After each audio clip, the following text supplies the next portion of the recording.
Iya Pak. Assalamualaikum warahmatullahi wabarakatuh. Saya Rizal Rahman. Alhamdulillah malam ini dapat bergabung sama Ustaz dengan dibawa oleh saudara saya.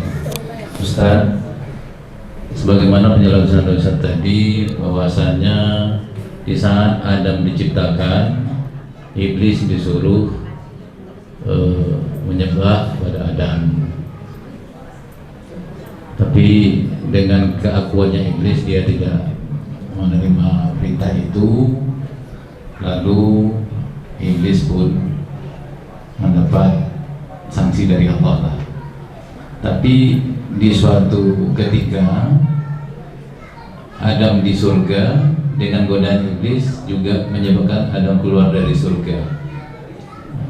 Apa hal itu bisa terjadi? Padahal dari awalnya Allah memerintahkan iblis untuk tunduk kepada Adam. Demikian Ustaz. Ya. Terima kasih. Assalamualaikum warahmatullahi wabarakatuh. Ini menjawabnya sampai jam 1 nanti. Bapak Ibu, memahami ini dia berlapis memahaminya. Allah sudah menciptakan namanya Adam. Ketika Adam sudah diciptakan, sudah dibuat patungnya, lalu baru ditiupkan namanya ruh ke dalamnya, yang disebut namanya Nur. Setelah Adam itu hidup, lalu ada perintah Allah ya kepada para malaikat dan kepada iblis. Wahai malaikat, wahai iblis, sujudlah kamu kepada Adam. Mustinya, lihat mustinya, musti itu apa bahasa Arab Ustaz? Seharusnya kalaulah Allah yang menciptakan Adam, Allah yang menciptakan malaikat, Allah yang menciptakan iblis, mustinya, seharusnya Allah mustinya berkata seperti ini: wahai malaikat, wahai iblis, wahai Adam, sujud kamu kepada aku karena aku ini Tuhanmu. Namun kenyataannya Allah tidak menyuruh malaikat iblis sujud kepada dirinya. Sebaliknya Allah memerintahkan malaikat dan iblis sujud kepada Adam. Kalau Allah memerintahkan malaikat dan iblis sujud kepada Adam bukan kepada dirinya, lalu siapa Adam itu yang sebenarnya? Ya.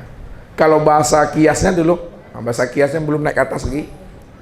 Wahai malaikat, wahai iblis, kata Allah, kamu tak usah sujud kepada aku. Sujud ajalah kamu kepada Adam, sebab sujud kepada Adam sudah sama sujud kepada aku, karena Adam itu tiada lain aku. Kalaulah Adam itu tiada lain aku, Adam itu sebenarnya aku tuh. Maka disitulah dikatakan dalam hadis qudsi itu, secara arti harfiahnya, wa khalaqa Adam ka suratihi, dijadikan Adam itu sesuai dengan rupa Allah, dirinya Tuhan. Makna makrifatnya, sesungguhnya yang menjadikan Adam itu yang jadi Adam. Yang menjadikan Adam siapa? Kalaulah yang menjadikan alam itu Allah, maka Adam itu yang sebenarnya Allah. Yang menjadikan Adam itu ya Allah. Kalau yang menjadikan alam Adam itu Allah, maka Adam itu tiada lain aku, kata Allah. Makanya Adam itu artinya apa? Artinya tiada. Kalau Adam itu artinya tiada, yang ada siapa? Allah. Kalau Allah cuma yang ada, Adam itu siapa sebenarnya? Allah. Jadi Allah itu nama, mesti tahu kita orangnya. Disebut mik, mana orangnya Bapak Ibu? Nih, ini, nah ini miknya. Berarti ada namanya, ada orangnya. Disebut namanya spidol ini, nih. Ada namanya, ada orangnya. Disebut Allah, mana orangnya?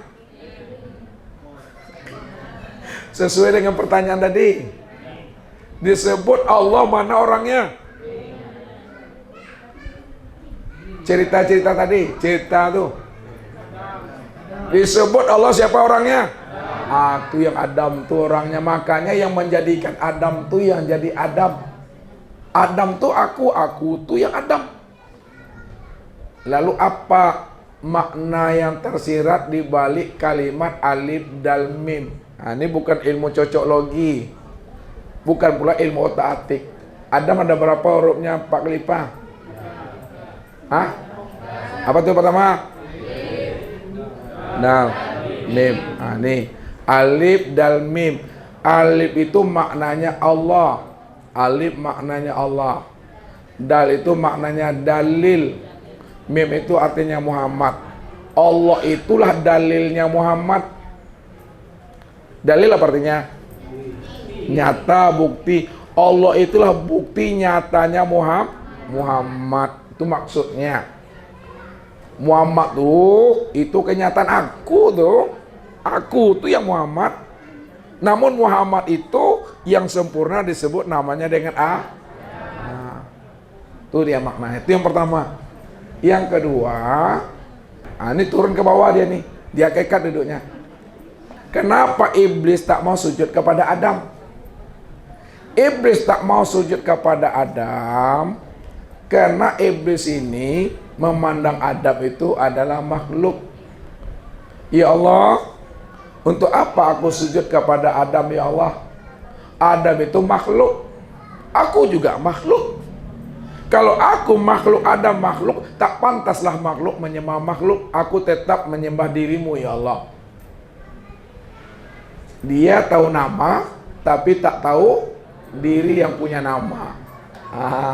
Makanya di situ iblis itu masih makrifat, tapi makrifat di hakikat baru tuh.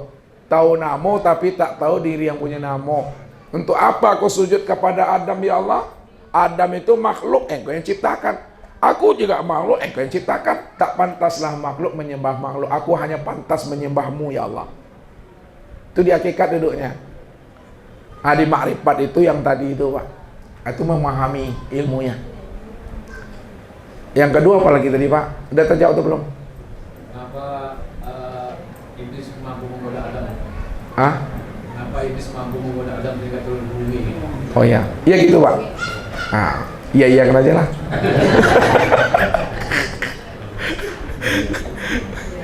Inilah yang namanya cerita dan sandiwara Allah. Kenapa langit dan bumi ya yang telah diciptakan Allah ini adalah sebagai tempat Adam itu singgah mampir di sini sementara menjadi khalifah. Karena Adam itu akan dijadikan Allah sebagai khalifah. Ini jailun fil ardi khalifah. Tentu menjadi khalifahnya di mana? Menjadi khalifahnya di muka bumi. Pada saat bumi telah siap untuk ditempati oleh Adam, udah siap untuk disinggahi Adam dan Hawa, maka ketika itulah Allah membuat cerita. Membuat cerita ini di alam sorga. Ya. Setelah dibuat cerita oleh Allah di sana, bagaimana sebabnya atau asbabnya Adam mesti turun ke bumi, maka dibuatlah cerita Tuhan. Inilah yang dikatakan oleh Nabi, likuli sayin bisababihi, tiap-tiap sesuatu itu pasti ada sebabnya. Kalau kita dah tahu tiap-tiap sesuatu ada sebabnya, yang membuat sebab adalah Allah, yang membuat cerita Allah, maka apa kata Nabi? Kullu sayin yarji'u ila asli. Segala sesuatu cerita kembalikan kepada yang punya cerita, yaitu Allah. Supaya ada jalan ceritanya, Adam turun ke bumi, tidak encong-encongnya jatuh. Maka disitulah Adam itu digoda namanya oleh iblis pada saat Adam telah nikah. Makanya jam 1 nanti ceritanya nih. Ya, singkat ceritanya, Adam dan nikah. Ya. Kemudian apa kata Allah? Wahai Adam, wahai Hawa, kamu tempatilah surga ini, ya. Kamu nikmatilah fasilitasnya. Tapi ingat satu hal yang tidak boleh kamu lakukan, la taqraba hazis sajarah. Jangan kamu dekati pohon larangan itu. Itu kias. Ya. Sebenarnya pohon larangan itu batang tubuh Adam dan batang tubuhnya Hawa itu. Ya. Lalu karena iblis ini sudah mendapat laknat dan kutukan sebelumnya karena dia tidak patuh kepada perintah Allah, lalu bagaimana iblis ini bisa mengajak Adam dan Hawa itu sama-sama bisa turun ke alam dunia? Ini cita iblis lagi, padahal cita iblis itu cita Tuhan. Namun untuk menzahirkan cerita Tuhan supaya iblis dan Adam turun ke dunia, maka disitulah iblis menggoda Adam. Wahai Adam, kenapa Tuhanmu melarang kamu mendekati pohon itu? Supaya kamu tidak selama-lamanya tinggal di surga ini. Wahai Adam, wahai Hawa, supaya kamu bisa berkekalan di surga ini, dekatilah pohon larangan yang dilarang oleh Tuhan. Pasti kamu akan berkekalan. Rupanya karena iblis ini aktor yang terbaik pula merayu Bapak Ibu. Terhasutlah Adam dan Hawa, dimakannya lah buah khuldi. Buah khuldi itu kias. Maksudnya dijamahnya, atau bahasa syariahnya, dijamahnya batang tubuh Hawa, dijamahnya pula batang tubuh Adam tuh. Setelah melanggar, barulah Allah murka kepada Adam dan Hawa. Ketika itu Adam dan Hawa serta iblis turunlah ke bumi. Sebenarnya di balik cerita itu, bumi ini sudah siap disinggahi. Supaya Adam dan Hawa turun, dibuat cerita dan sandiwara itu sebenarnya. Makna di balik itu masih ada lagi ceritanya. Makanya tidak habis ceritanya nih. Kenapa? Apa kata Adam? Aku sebenarnya bukan ditipu oleh iblis. Aku yang sebenarnya menipu iblis. Ya, iblis itu tak layak di sorga. Yang layak di sorga itu aku, kata Adam. Makanya ketika aku turun bersama-sama iblis, setelah turun aku bersama iblis dan Hawa, aku akhir kesudahan hidupku, aku ke sorga. Iblis tidak akan pernah bisa masuk sorga lagi. Jadi siapa yang tertipu situ? Iblis yang ditipu ya? Akan jali.